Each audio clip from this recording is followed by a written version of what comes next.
Hello, and welcome back to the channel. If you did not see my first official YouTube video, then Allow myself to introduce myself. my name is John Steele, and I am a cinematographer located out of Charleston, South Carolina. I decided to make this channel aiming to show content that can directly benefit you as a filmmaker. To simply put it, this channel is about what makes good cinematography. So let's get to today's topic, which is something I'm super excited to talk about, and that's Cinematch. If you've not heard of this, then once I explain it, I hope you will find this plugin a huge asset to your workflow. So what is Cinematch? It's a camera matching plugin designed by Film Convert. It matches different brands of cameras to have near identical colors. Yes! That's awesome! It's not absolutely perfect, but it's very accurate. And being that this plugin is made by Film Convert, you can bet it's a solid plugin. And it pairs great with nitrate, but you don't have to own nitrate to use this plugin. When it first launched, it was only available for Premiere Pro, but has now made it to DaVinci Resolve and will be available for Final Cut Pro in the future. Now I can sit here and try to explain how it works, but it's better just to jump right on into Resolve and physically show you how quick and easy it is to match cameras in just minutes. So once you've opened up Resolve and you are in the color tab, I have two different cameras right here. Okay, so maybe your edit looks something like this, and you have two different cameras right here, like I do. Okay, so here's my two different shots. One is shot on Blackmagic Raw, and one is shot on Vlog L. So it's the GH5S and the Pocket Cinema Camera 4K. So the one big thing about using Cinematch is it has to be used in either RAW or log format. As of right now, I think that Film Convert is doing something to be able to use more of the slightly more of the Rec 709 type profiles, but for right now it's just log and raw. So the first thing we want to do is I'm going to go into the I want my GH5S to look like my Pocket 4K. So I'm going to create a couple of nodes. And if you want to know how to use DaVinci Resolve, I'm assuming you know a little bit about it, so I'm not going to go into that because that's a whole nother type video. I'm going to go in here, I'm going to pull up, I'm just going to throw a LUT on here just to make this quick. By the way, Mateo's buttery LUTs are just so nice. So I'm going to throw a LUT on here, and then I'm going to do a quick curve. You can, as far as editing, we're not going in deep into editing. I'm not going to really go much into that. I'm actually, hold on. So I hate clean mode. I hate editing on the MacBook because the magenta is just, even though I have two different monitors and I actually use a color calibrator, that the MacBook just never really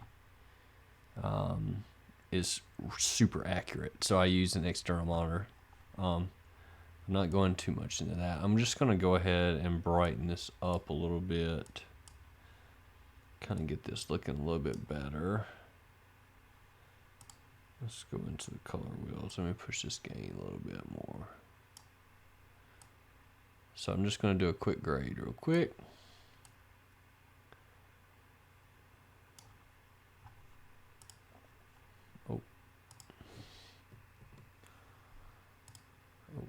Let's go into,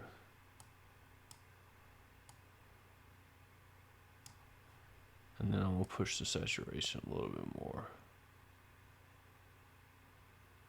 Okay, I think that looks great. All right, I mean, at least good enough, okay? There's a lot more you can do with it. It's a good starting point. Okay, so this is our GH5S. This is our Blackmagic Pocket 4K. I want to match that.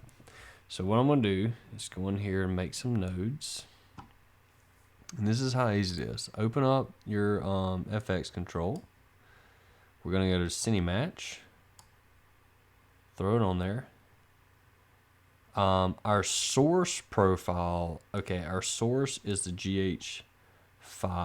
So we're going to go to Panasonic GH5S. We're going to Vlog L. I guess they can do HLG. Okay, cool. Limited because it's not the full version. Okay. Target profile is going to be where we're trying to go to the Pocket 4K. We're going on Gen 4, not Gen 5. That's a whole nother video, which I would suggest shooting for a lot of different things, Gen 5. But anyway, not going into that either. Okay, so immediately you're like, oh, this doesn't look like this. It's because it gives you the color space. It doesn't grade it for you, okay? So let's do this. Let's throw this on. I'm just going to go ahead and throw a LUT on there. Maybe not right here. I don't like that. Let's throw the LUT on here.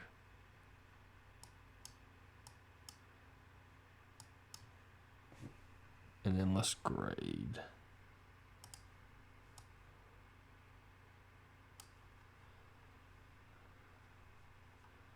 So you might, being that it's the GH5, yes, you're going to have to pump some saturation into it.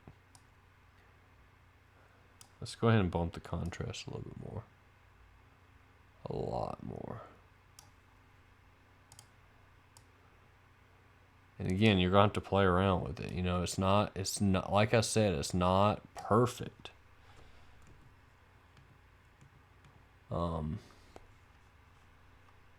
But it's pretty darn close.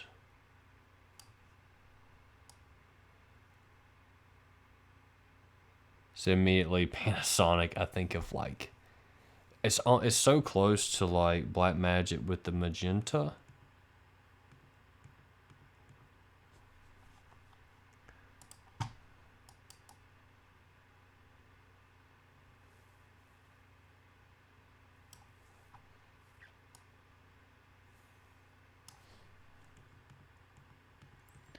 I mean, already look how quick that was. Now I'm like, it's not perfect, okay?